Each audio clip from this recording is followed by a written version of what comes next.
With Christmas right around the corner at the point of this filming, just a little bit over 3 weeks, if your kids are looking for a Nintendo Switch, which version do you want to look for? There are 3 basic configurations you can go with now. This is the Nintendo Switch Lite, and what this is, it is aimed particularly just at handheld gaming. What's that?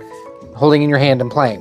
There is no ability to connect this to a television. It only plays in this configuration. It also doesn't have removable Joy-Cons. What's a Joy-Con, you might be asking? That's basically the controllers on the other systems here. It has the smallest display out of all of the Nintendo Switch systems. Now this will play almost all of the original Nintendo Switch games.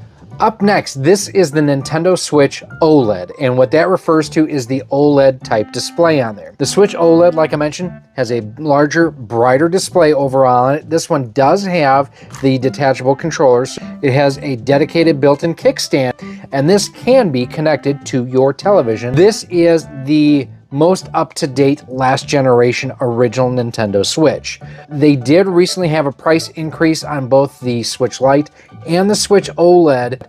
These are now available for about $229. The Switch OLED is $399, so a pretty hefty price increase to go from handheld only to being able to play on the TV. This is the Nintendo Switch 2, an even larger display. It does not utilize OLED technology, but still very, very good. The Joy-Cons themselves are slightly larger. The Nintendo Switch Joy-Cons are not compatible with this without an adapter, which we've recently covered on here. Faster processor, larger storage on here. It has dual charging ports, one on the top and on the bottom. This can be played obviously in handheld mode, as you see here, and it can dock to your television too. This is backwards compatible with most of the original Nintendo Switch games. With all of the Nintendo Switch systems, you can subscribe to a service called the Nintendo Switch Online, which gives you the option to play games from the past, the NES, the Super NES, the Nintendo 64, the Sega Genesis. If you go ahead and have a Nintendo Switch 2, you can also go ahead and play games from the Nintendo GameCube that's exclusive to this system here.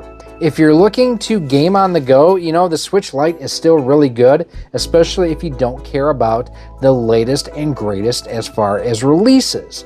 If you're looking to be able to play on the go and connect to a television, the original Nintendo Switch OLED is still a very fine system. These are the different Nintendo Switch systems that are out there. Each one has their own strengths and their own limitations. Let me know down below in the comments. Have you already picked one up? Are you looking to upgrade? And what's most important to you when it comes to a Nintendo Switch handheld or home console?